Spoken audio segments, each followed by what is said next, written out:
क्या आपको पता है कि डोलेरा स्मार्ट सिटी के लिए गुजरात गवर्नमेंट ने बहुत प्लान्ड वे में एक ऐसा डॉक्यूमेंट बनाया है जो मैप आउट करता है कि किस लैंड को किस जोन में बांटा गया है, एवरी सिंगल जोन में क्या बनाया जा सकता है, कितना बनाया जा सकता है, एंड वो सारे रूल्स जो डोलेरा में हर कंस्ट्रक्शन को गवर्न करेंगे। इस डॉक्यूमेंट का नाम है GDCR, which is general development control regulations, and आज के वीडियो में हम इसी डॉक्यूमेंट के बारे में डिटेल में बात करेंगे। So this video is for people who want to buy bulk land in Dholera, जिनको बल्क में जमीन खरीदनी है डोलेरा में above 5000 square yards. By the end of this video आप ये समझ जाएंगे कि किसी भी लैंड पार्सल को इन डोलेरा कैसे इवैल्यूएट करना है, जो कि most of the people in this market जैसे buyers, brokers, sellers don't know about, या फिर उन्हें पता भी है तो वो ट्रांसपेरेंसी नहीं रखते हैं। Let's begin with some numbers. But before we begin, a quick introduction about us. I am Megha.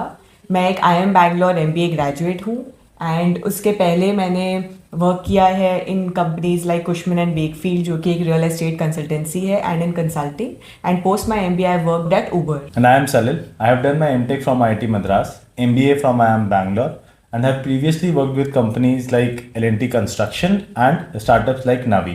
And together, we have started Investor Sathi with my father, who has 30 plus years of experience in real estate, to bring transparent, data-backed insights on real estate. On the screen, you can see Dholera का development plan.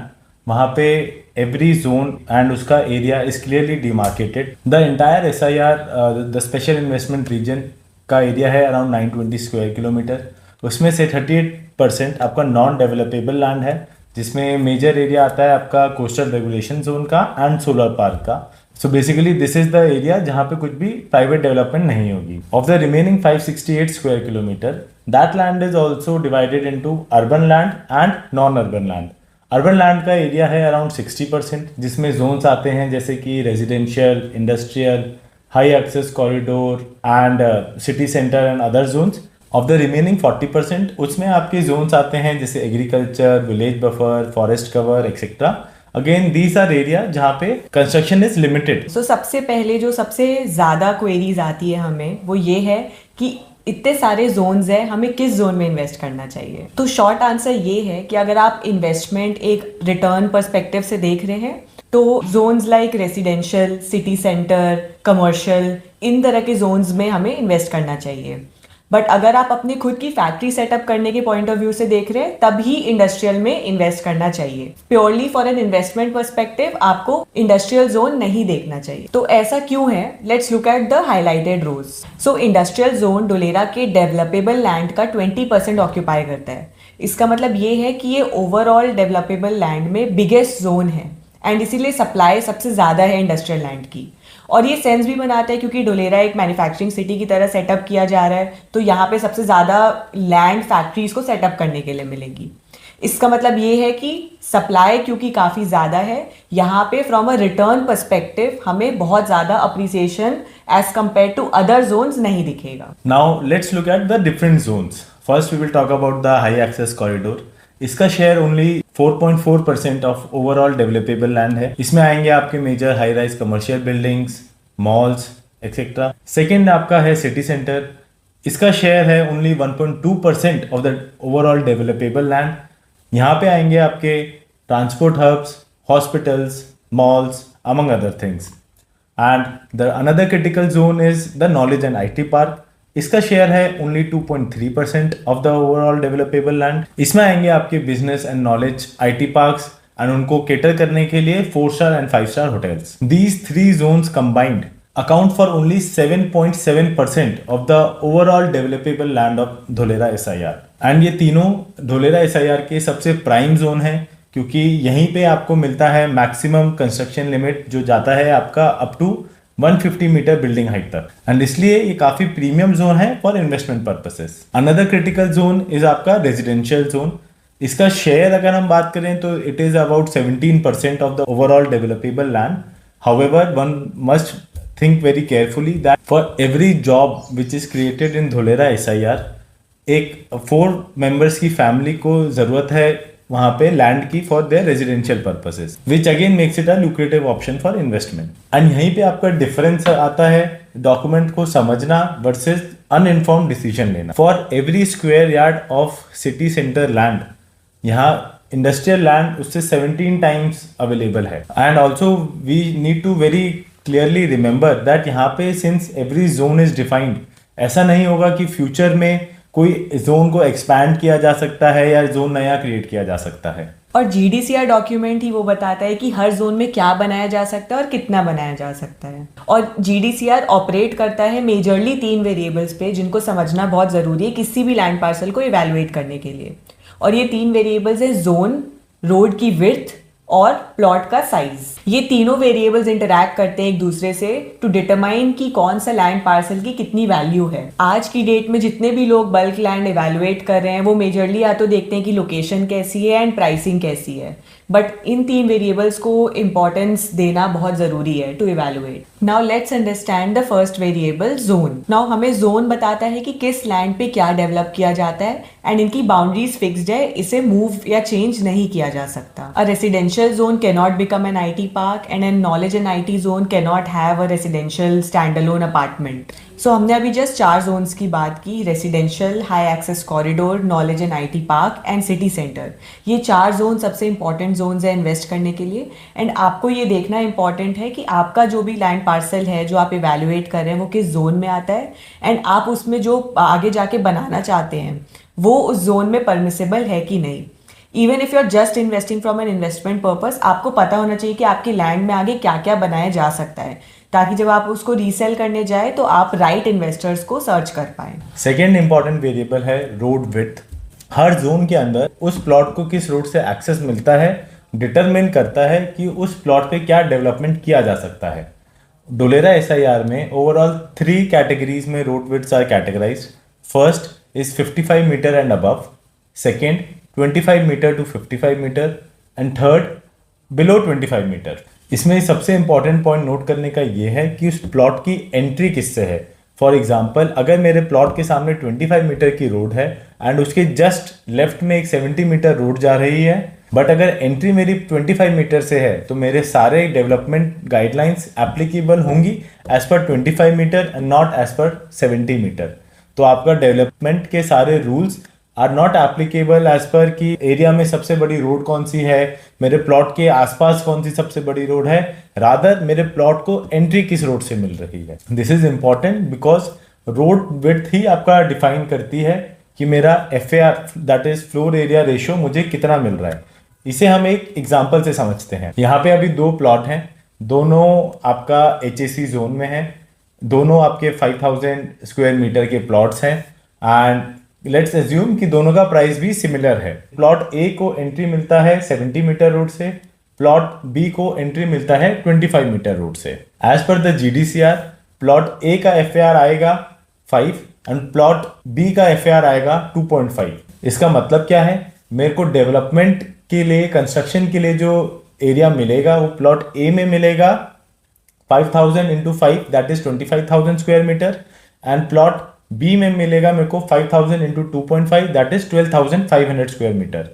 यहीं पे हम देख रहे हैं कि सीधा सीधा डबल का डिफरेंस आ गया just because of the road, even though मेरा plot size, zone, everything is same. अब थर्ड वेरिएबल समझते हैं, plot size, requirements and overall full FP का क्या प्रिंसिपल है। GDCR में बहुत ही वेल डिफाइंड है कि हर कैटेगरी ऑफ डेवलपमेंट के लिए कितना मिनिमम प्लॉट साइज आपको रिक्वायर्ड होगा। और अगर आपने इस थ्रेशोल्ड के नीचे की लैंड खरीदी है, मतलब जितनी बड़ी लैंड रिक्वायर्ड है उतनी लैंड नहीं है आपके पास, तो आपने उसको जिस पर्पस के लिए यूज करने का सोचा है आप उसको उस पर्पस के लिए नहीं यूज कर सकते हैं। जैसा कि आप स्क्रीन पे देख रहे हैं, कोई भी जोन हो, इस टाइप के जो भी स्ट्रक्चर्स हैं उनको बिल्ड करने के लिए आपको एक मिनिमम प्लॉट साइज की रिक्वायरमेंट है।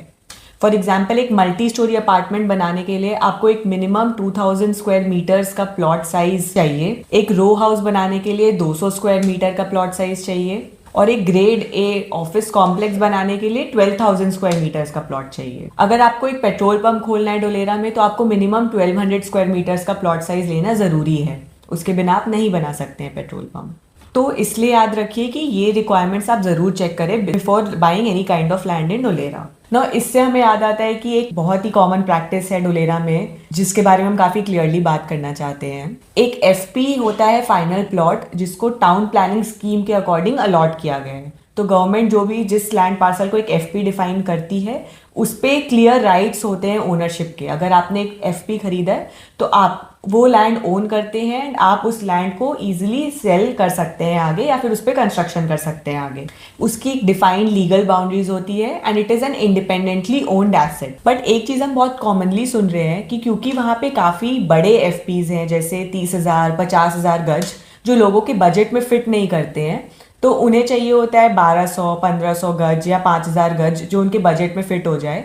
तो काफ़ी लोग बड़े एफपीज के टुकड़े परचेज कर रहे हैं और वो ये सोचते हैं कि उनके बजट में एक अच्छा लैंड पार्सल उन्हें मिल गया है। हाउएवर ये सारे टुकड़े शेयर्ड ओनरशिप में आते हैं, जिसको फ्रैक्शनल ओनरशिप भी बोलते हैं ना। इसका एंट्री प्राइस कम हो जाता है, तो ओवरऑल लोगों के लिए काफ़ी अट्रैक्टिव प्रोपोजिशन हो जाता है ये।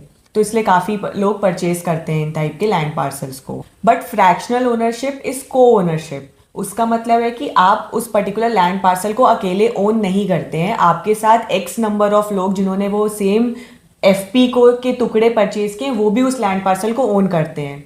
तो उस लैंड पार्सल से रिलेटेड कोई भी डिसीजन, जैसे सेल करना या उसको डिवाइड करना एक्सेट्रा, ये सारे डिसीजंस में सबकी सहमति इंपॉर्टेंट है। तो उनमें से कोई भी को ओनर अगर कॉपरेट नहीं करता है और simply passes away without a clear estate, तो उस केस में वो ओवरऑल एफपी फ्रीज हो सकता है एंड उस एफपी पे कोई भी डेवलपमेंट डिफिकल्ट हो सकता है। डीएसआईआरडीए के डेवलपमेंट के परमिशंस के लिए काफ़ी क्लियर टाइटल की रिक्वायरमेंट होती है, इसलिए एक छोटा एफपी जिसमें आपको फुल ओनरशिप मिले, it is always better than एक बड़े एफपी का टुकड़ा। इवन तो आपको ये छोटा एफपी थोड़े प्रीमियम पे मिले, वो आपको एक लीगल एक्सक्लूसिविटी और क्लियर टाइटल देगा। इसलिए ये premium is not an additional cost for you, it is an investment that you make so that you can get what you actually paid for. एक लैंड पार्सल को evaluate करने का basic framework ये है। Step 1 is zone verification. समझना कि जो मैं फाइनल प्लॉट नंबर जहाँ पे भी मैं ले रहा हूँ उसका जोन क्या है, whether it is HAC, residential, industrial और एनी अदर जोन। इसके लिए DSIR-DA प्रोवाइड करता है जोनिंग सर्टिफिकेट, जहाँ पे क्लियरली मेंशन होता है कि ये पर्टिकुलर FP इस जोन में लाई करता है। So whenever you are buying a land parcel, just don't go on the verbal commitment but also check करें उस लैंड का zoning certificate. Second critical point है रोड विड्थ, कि मेरे फाइनल प्लॉट को कौन से रोड से एक्सेस मिलेगा। तो आप ये चेक कर सकते हैं from the latest available drawings for that particular TP. Third आता है FAR कैलकुलेशन। ये आपका डिपेंड करता है जोन पे, रोड विड्थ पे एंड प्लॉट साइज पे। इनके बेसिस पे ही आपको पता चलता है आप कितना कंस्ट्रक्शन कर सकते हैं एंड किस टाइप का कंस्ट्रक्शन कर सकते हैं। Some building purposes are directly permitted by DSIR-DA, while there are some use cases जहाँ पे DSIR-DA का एक्स्ट्रा अप्रूवल का लेयर है। Ideally check for a full FP confirmation, कि जो आप FP ले रहे हैं वो या तो एक फुल FP होना चाहिए और एल्स उस पर्टिकुलर FP का अगर आप पार्ट ले रहे हैं तो उसको भी अपने को एक फुल FP में कन्वर्ट करा के one should buy. Step 5 is minimum plot size check, कि आप जो लैंड पार्सल ले रहे हैं जिस इंटेंडेड पर्पस के लिए, उसके लिए मिनिमम प्लॉट साइज की रिक्वायरमेंट क्या है। And step 6 is the overall infrastructure proximity, that is आपका प्लॉट जो मेन कॉरिडोर है उससे कितना दूर है, infrastructure facilities like airport, ABCD building, metro alignment, इनसे कितने डिस्टेंस पे है। जब हमारे पास भी कोई लैंड पार्सल आता है then this is also exactly how we evaluate that particular land parcel. Overall अब ये समझ लेते हैं कि डोलेरा में बल्क लैंड बाय करते टाइम क्या रिस्क हैं जो आप लेते हैं, because every investment comes with a risk. Firstly, bulk land in Dholera is a long term bet. इधर आप मिनिमम 7 to 12 ईयर्स का होराइजन लेके चले जब आप बल्क लैंड खरीदते हैं। अगर आपको इसके बीच में लिक्विडिटी चाहिए then this is not the right instrument, क्योंकि बल्क लैंड को सेल करते टाइम जरूरी है कि right buyer at the right time मिले, तो you might have to wait out in some cases. तो please keep that horizon in mind. Second, development जितने भी हो रहे हैं डोलेरा में वो DSIR-DA के परमिशन से लिंक्ड है। जैसे करेंटली रेजिडेंशियल और कमर्शियल की प्लॉटिंग प्रोजेक्ट्स की डेवलपमेंट गवर्नमेंट ने अलाउ नहीं की है इनसाइड SIR। सिमिलरली इसीलिए इंपॉर्टेंट है कि ये डॉक्यूमेंट ज़रूर बना हुआ है, रेगुलेशन सारे बने हुए हैं, बट ऑन ग्राउंड एग्जीक्यूशन जैसे जैसे होगा वैसे वैसे ही आपको लैंड में अप्रिसिएशन दिखेगा। थर्डली, जितनी भी हम बातें करते हैं around job creation, population growth etcetera, ये सारी डिपेंड करती है कि एक्चुअल जो इंफ्रास्ट्रक्चर और ओवरऑल अनाउंसमेंट्स हो रही हैं फैक्ट्री सेटअप होने की, वो कितना जल्दी ऑन ग्राउंड एग्जीक्यूट हो जाएंगी. We participate in this market ourselves, but we are fully aware कि यहाँ पे क्या रिस्क हैं, इसीलिए हम आपको भी ये चीज़ समझाना चाहते थे. As we have discussed in our previous videos as well, Dholera आज एक स्पेसिफिक फेज में है. यहाँ पे इंफ्रास्ट्रक्चर बन रहा है, इंडस्ट्रीज सेटअप होना स्टार्ट हो रहा है, बट एंड यूजर आज भी 2 to 3 years अवे है.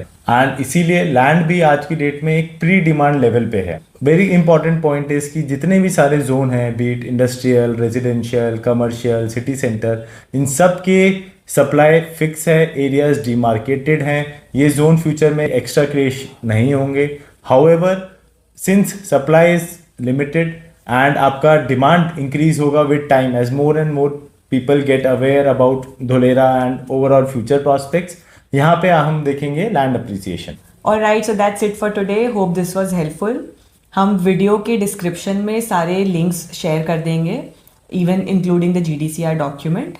एंड अगर आपको फ्यूचर में लैंड पार्सल परचेज करना हो या फिर अपना कोई एग्जिस्टिंग पार्सल है जो आप इवैल्यूएट करना चाहते हो, हमसे इवैल्यूएट कराना हो, तो please reach out to us on these numbers given in the video and in the description. Thank you. Thank you.